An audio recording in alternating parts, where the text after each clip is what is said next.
Assalamualaikum warahmatullahi wabarakatuh. Teman-teman, kembali lagi di channel YouTube saya, Khairun Imam. Gimana nih kabar kalian? Semoga kita semua selalu diberi kesehatan, kemudahan, dan juga limpahan rezeki dari Yang Maha Kuasa, teman-teman ya.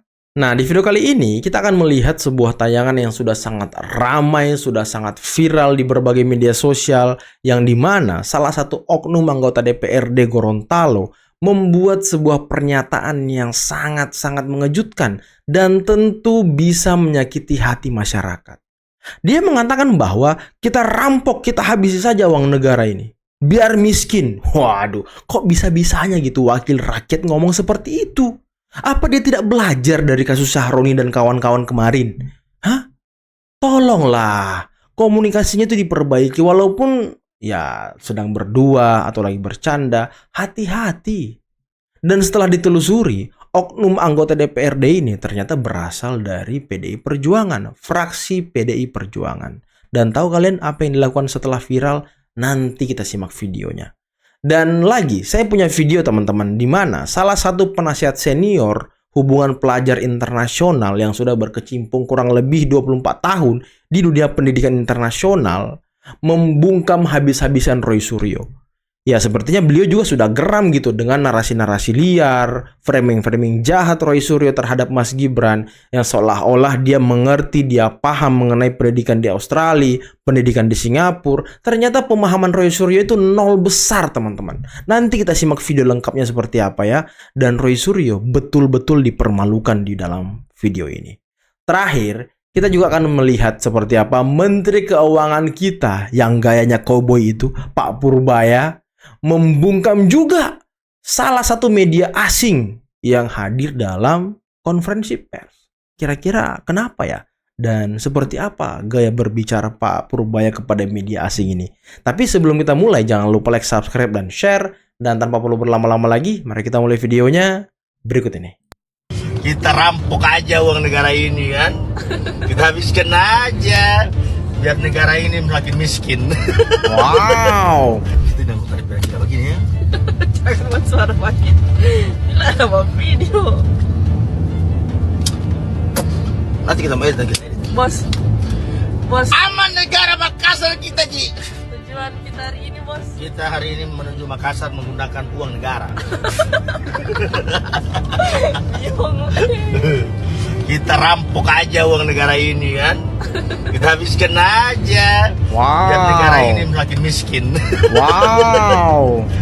Membawa hugel langsung ke Makassar menggunakan uang negara. Siapa, Ji? Wahyudin Muridu, anggota DPRD Provinsi Gorontalo, nanti 2031 berhenti UT. Selamat. Saya Wahyudin Muridu, anggota DPRD Provinsi Gorontalo. Bersama ini saya didampingi oleh istri saya, Megawati Nusi. Dengan ini atas nama pribadi dan keluarga, saya memohonkan maaf atas video yang telah diviralkan di media TikTok beberapa waktu lalu. Sesungguhnya Bapak dan Ibu sekalian, saya tidak berniat untuk melecehkan ataupun menyinggung perasaan masyarakat Gorontalo yang saya wakili. Semua ini murni kesalahan saya, Bapak dan Ibu sekalian, dan atas kejadian ini dari hati yang paling dalam saya mohonkan maaf kepada Bapak dan Ibu sekalian. Dan saya bersama istri saya siap menanggung konsekuensi yang ditimbulkan atas video ini. Wow. Ya, tolonglah untuk anggota-anggota dewan, untuk para pejabat, tolong hal-hal seperti ini jangan diulangi. Jangan diulangi. Ini kan ekonomi sedang sedikit sulit gitu. Jadi jangan membuat sebuah kontroversi yang tidak penting yang justru merugikan bangsa dan negara gitu. Ya tolong ini jadikan pelajaran, tolong ini jadikan sebagai bahan renungan untuk kita semua tentunya ya. Ya Anda ini pejabat gitu, Anda ini wakil rakyat, tolonglah. Dan beliau sudah minta maaf tentu ya, kita harus memaafkan beliau dan semoga tidak diulangi ya, dan beliau bisa bekerja dengan baik ke depannya teman-teman, oke? Mas Gibran sekarang diganggu ijazahnya. Kali ini Mas Gibran diganggu tuh ijazahnya. Kata Bang Roy, dia pernah sekolah di Santo Yosep, Surakarta ya, Non? Nah, ya kan? Tapi pengurus sekolah sekolah Santo Yosef mengatakan dia tidak pernah sekolah di sini dan saya bisa membuktikan itu. Bayangin Roy Suryo bilang, ini kalau nggak salah tolong dicari ya. Roy Suryo bilang dia pernah sekolah di Santo Yosef. Betul. Pengurus sekolah Santo Yosef bilang nggak pernah dia sekolah di sini. Mas Gibran tenang-tenang aja, terserah aja lah. Kalau mau jawab, mau cari-cari tahu lagi kayak gimana. Jadi orang-orang sekarang lagi berusaha mencari kelemahan-kelemahan seorang Gibran. Dan apa yang dilakukan Gibran, dia nggak peduli. Dia laksanakan aja terus agenda-agendanya hingga nanti waktu yang tepat dia akan mempersilahkan rakyat Indonesia untuk memilih dirinya sebagai salah satu pemimpin negeri lagi. Saya nggak rela orang Indonesia dibohongi orang nggak logis ini. Kalau manusia seperti ini, SMA kok disalahkan universitas? Logika mana ini bukan loh? saya serahkan ijazah dari UTS itu hanya diakui. UTS itu perguruan tinggi atau Ya, enggak? sekarang tanya, kenapa Dikdasmen hanya Gitu aja nggak mengakui? bisa jawab. Tahu arti universitas nggak? Anda yang nggak ngerti. Lah iya tahu arti universitas nggak? Lah, Nggak ngerti dia. Gini. Ya, sebetulnya saya ogah ya ikut-ikutan komen dalam isu ijazah palsu karena ini jelas ranah politis. Ranah Tapi ketika Pak Roy Suryo mempertanyakan ini logikanya di mana, dan ini kebetulan memang ranah saya merasa perlu meluruskan. Karena penyesatan yang dikampanyekan terus-terusan itu lama-lama menjadi seolah kebenaran. Saya sudah 24 tahun berkecimpung di dunia pendidikan internasional. Wow. Dan saat ini menjadi penasehat senior pendidikan lintas negara atau istilahnya transnational education. Sebelumnya saya juga pernah bekerja 9 tahun di Universitas Australia. Begini jelasinnya Pak Roy ya. Ijazah SMA Indonesia ataupun negara lain tidak selalu diakui setara dengan SMA di Australia. Karena itu banyak universitas di sana membuka jalur pathway program, semacam matrikulasi yang disebut foundation. Program ini setara dengan kelas 12 di Indonesia. Contohnya, University of Melbourne punya Trinity College yang menawarkan foundation. UTS, University of Technology Sydney, punya program foundation yang dikelola oleh InSearch. InSearch memang bukan universitas, tapi pathway menuju universitas. Dalam praktiknya, banyak siswa Indonesia yang bahkan selesai kelas 11 itu langsung berangkat ke InSearch. Dan mereka memang bisa diterima. Bahkan untuk siswa dengan kurikulum Cambridge, setelah lulus O-Level setara kelas 10 di sini, itu juga bisa langsung masuk ke InSearch, kemudian ke UTS University ya. Program foundation ini bukan hanya diakui oleh UTS, tapi juga jadi jalur masuk yang diakui sejumlah universitas lain, bahkan di luar Australia. Misalnya MDIS di Singapura yang diambil oleh Mas Gibran. Itu juga menerima siswa dengan menempuh jalur foundation ini. Jadi, kalau memang mau mencari kebenaran, nggak sulit kok. Program InSearch ini bahkan ada di Indonesia, ditawarkan lewat UIC College. Silahkan monggo, bisa langsung dicek ke sana tanpa berdebat panjang lebar. Tapi kalau memang mau mencari kebenaran ya. Nah, denger tuh Roy Suryo. Ini orang yang memang berkecimpung 24 tahun di dunia pendidikan lintas negara. Ini baru penjelasan konkret. Jadi jasa Mas Gibran ya nggak ada persoalan teman-teman ya. Nggak ada persoalan sama sekali. Thank you Rismon buat kan Ibu dengan Ina sangat Lim. percaya diri bilang semua universitas melarang penggunaan kacamata di ijazah. Karena itulah dia menyebut foto Jokowi berkacamata sebagai bukti ijazah Jokowi itu palsu. Pernyataan Rismon ini adalah pernyataan bohong. Tidak benar semua perguruan tinggi di Indonesia melarang penggunaan kacamata dari dulu sampai sekarang. Saya berani mengatakan ini karena foto saya di ijazah S1 adalah foto saya menggunakan kacamata. Dan saya ingat sekali bahwa itu tidak pernah dipersoalkan. Memang saya lulus pada 1988, sementara Jokowi lulus pada 1985. Tapi jelas, foto ijazah saya membantah pernyataan Rismon bahwa semua universitas melarang penggunaan kacamata pada ijazah sejak dulu sampai sekarang. Waduh. Padahal Rismon kemarin bilang di UI, di ITB, di UGM dilarang foto ijazah pakai kacamata. Nah ini ijazah dari Bang Ade Armando ternyata berkacamata juga. Berarti tuduhan Rismon, analisis Rismon itu ya nol besar semua teman-teman, nggak ada nilainya sama sekali. Karena itu saya merasa Rismon memang sekedar omong kosong saja. Saya tidak tahu mengapa dia berusaha menyebarkan kebohongan tentang Jokowi.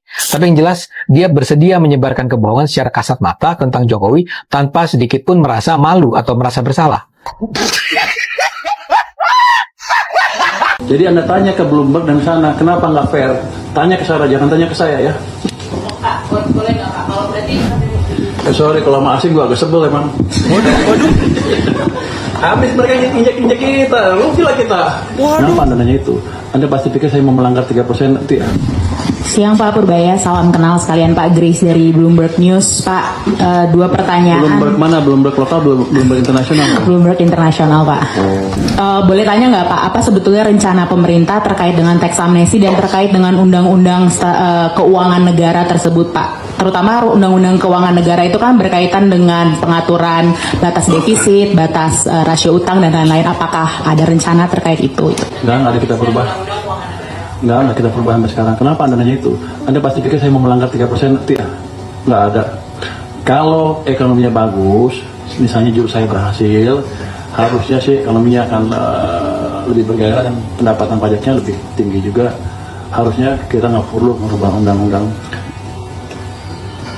untuk menaikkan defisit atau batas utang. Berapa sekarang? 3% 60 kan? Terus saya ajarin lagi sedikit. Kalau misalnya kita melanggar 3%, apakah kita tidak prudent? Undang-undang itu, batasan 3-60 itu sebenarnya diambil arbitrary, sembarangan. Kalau di teori itu, angka-angka itu untuk melihat apakah suatu negara mampu membayar utang. Jadi sebenarnya yang dilihat adalah dua, negara itu mampu. Jadi angka-angka itu nggak ngaruh, hanya indikator awal aja. Cuma yang dilihat oleh investor adalah apa dia mampu membayar utang atau mau membayar utang. Gitu. Kita selama ini gak pernah default. Kekayaan kita juga cukup. Jadi nggak usah takut dengan batas-batas itu. Kalau Anda lihat, Eropa kan masih strict ya. 3% sampai 60 kan. 3% defisit maksimum, 60% utang per PDB. Semuanya dilanggar sekarang. Hampir semua negara Eropa melanggar. Amerika berapa? Hampir 100% juga. Defisit mungkin 6%. Rasio utang ke PDB di atas 100%. Seandainya kita kepepet, seandainya ya. Kenapa mereka boleh, kita nggak boleh? Wow. Tahun 2002, saya pernah bikin ini fiskal, studi fiskal dengan profesor Jepang. Dia pada waktu memberi masukan ke pemerintah tentang fiskal. Cuman dia nggak bisa ngitung. Jadi dia bisa minta hitungin saya hitung modelnya segala macam. Habis itu selesai dia ngasih tahu Menteri Keuangan pakai model saya. Habis itu seminar dengan dia. Waktu itu rasio utang ke PDB Jepang 125%. Dan dia ngajarin kita nggak boleh 3%. Saya tanya dong ke dia, Pak Takatoshi Ito namanya, itu orang terkenal yang bikin Abenomics di Jepang. Kamu ngajarin saya nggak boleh di atas 3%. Kenapa kamu lebih dan rasio utang kamu 125% ke PDB? Dia bilang, itu pertanyaan bagus. Tapi yang saya jelaskan adalah kamu tidak mempunyai privilege seperti Jepang untuk menjalankan rasio utang ke PDB di atas 1% atau di atas 60%. Kan orang aja, nggak ada teorinya, suka-suka dia. Jadi lembaga-lembaga rating itu juga nggak fair juga. Saya pernah debat semuanya mereka. Sekarang Eropa banyak ratingnya apa? E kan, banyak nggak E dengan utang seperti itu. Kita lebih bagus kondisinya. Kenapa masih berapa? Triple B plus apa sekarang? Inflation rate yang masih di bawah. Kalau dari fiskal kita lebih bagus, prospek ekonomi juga lebih bagus. Jadi Anda tanya ke Bloomberg dan sana, kenapa nggak fair? Tanya ke saya, jangan tanya ke saya ya. Waduh. Boleh nggak Pak? Kalau berarti mau memperjelas aja posisi pemerintah. Tidak, saya nggak. Perubahan itu perlu atau tidak? Tidak. Tidak. Prolegnas kenapa? Karena kan undang-undangnya masuk dalam prolegnas. Ya biar aja masuk prolegnasnya berubah. Makanya saya mau konfirmasi. Enggak berubah. Pemerintah melihat perlu atau tidak? Tidak. Oke. Anda tanya sana ya. Jangan protes saya terus. Protes untuk lembaga internasional. Kenapa kamu nggak fair? Keren juga Soalnya kalau ini. masih gua agak sebel emang. Agak sebel Habis kan. mereka injek kita. Lu gila kita. Wow. Apakah secara hukum RS berhak meminta Jokowi dan Gibran untuk membuktikan bahwa ijazah mereka itu palsu atau asli? Pertama ya, kami harus lihat daripada dasar hukum ya. Memang Undang-Undang 1945, pasal 28E ayat 3, itu sebutkan, setiap orang berhak atas kebebasan berserikat, berkumpul, dan mengeluarkan pendapat.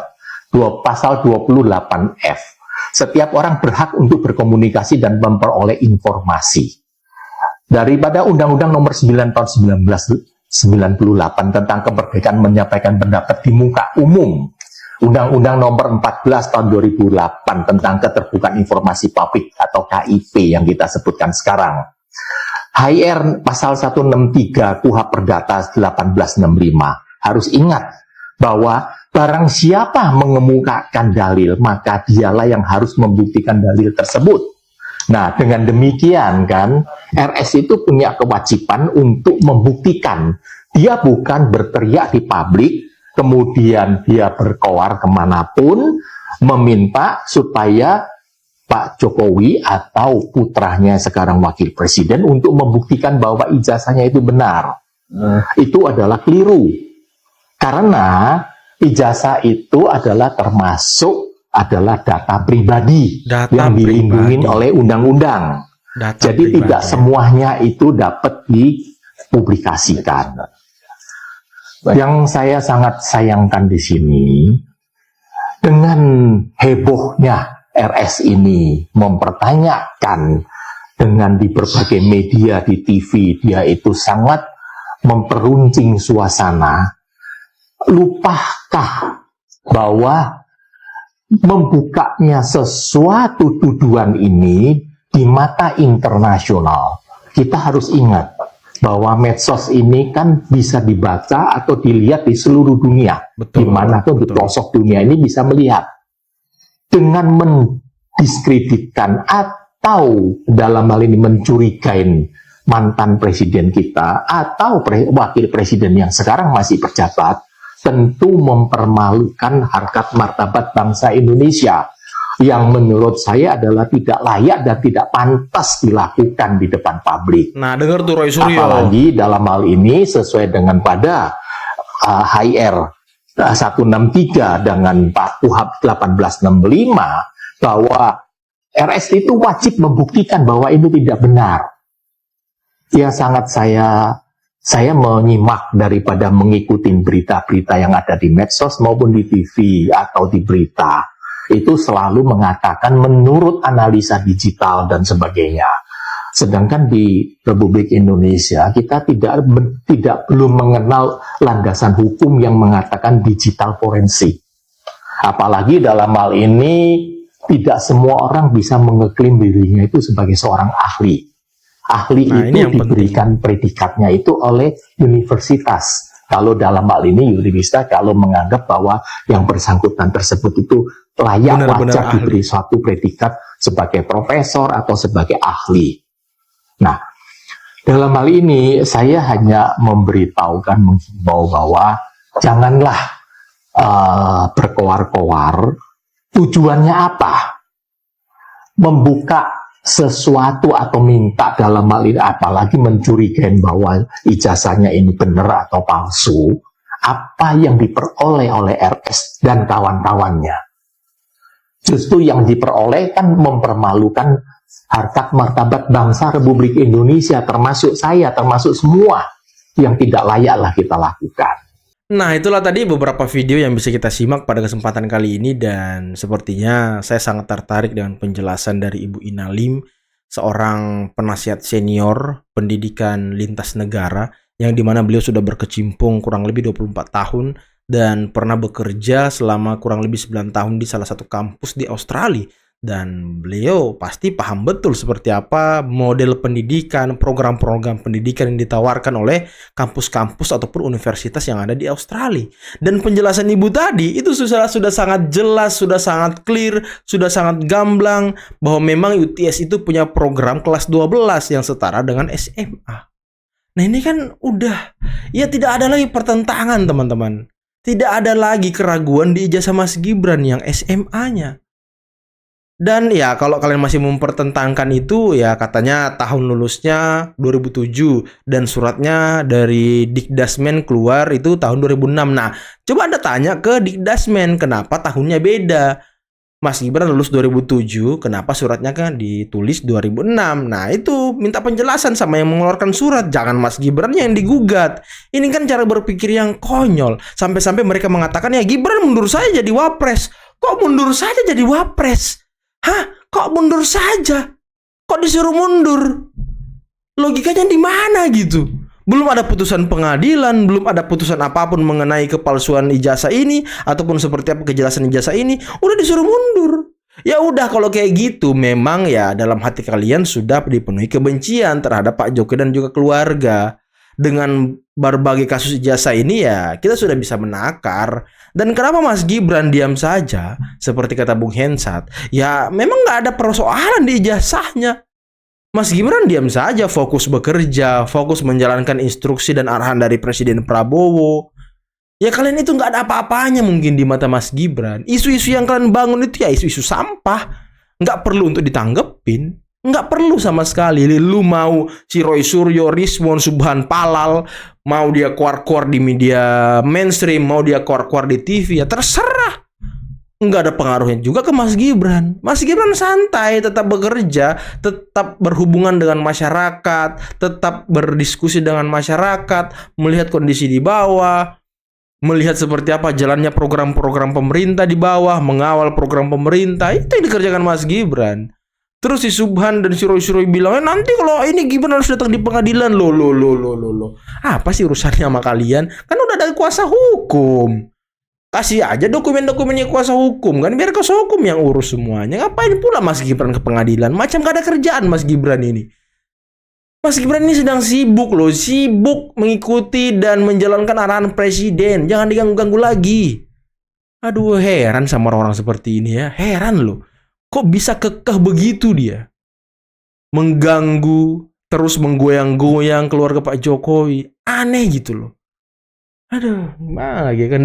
Dan untuk Bapak anggota Dewan tadi yang dari Gorontalo ya, semoga sekali lagi saya katakan, semoga ini bisa menjadi pelajaran, semoga ini bisa menjadi bahan renungan sehingga tidak terulang lagi kejadian serupa gitu.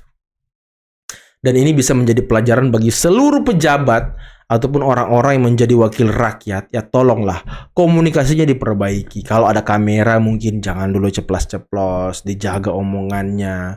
Jangan sampai menyakiti hati rakyat gitu. Karena ya kondisi sekarang lagi sedang gonjang-ganjing. Pemerintah sedang bekerja membangun bangsa ini. Pemerintah sedang berusaha memperbaiki kondisi ekonomi dan segala macam. Tolonglah, bekerjalah, fokus bekerja. Walaupun tadi mungkin konteksnya sedikit bercanda, tapi kan ya penerimaan orang-orang itu ya beda-beda. Nggak semua bisa melihat itu bercanda. Pasti orang tersinggung, apalagi Anda mengucapkan ya sebuah pernyataan yang sangat mengejutkan dan mengagetkan menurut saya. Ya sekali lagi semoga ini bisa jadi pelajaran, semoga ini bisa menjadi bahan renungan sehingga ya tidak terjadi lagi teman-teman. Cukuplah bangsa kita disibukkan dengan hal-hal yang produktif, hal-hal yang mungkin bisa menimbulkan diskusi yang memunculkan sebuah ide, sebuah gagasan yang sangat baik, positif buat pemerintah gitu. Oke teman-teman, mungkin cukup sekian dulu video kali ini. Jangan lupa like, subscribe, dan share videonya. Akhir kata, billahi taufiq wal hidayah. Assalamualaikum warahmatullahi wabarakatuh. Bye-bye.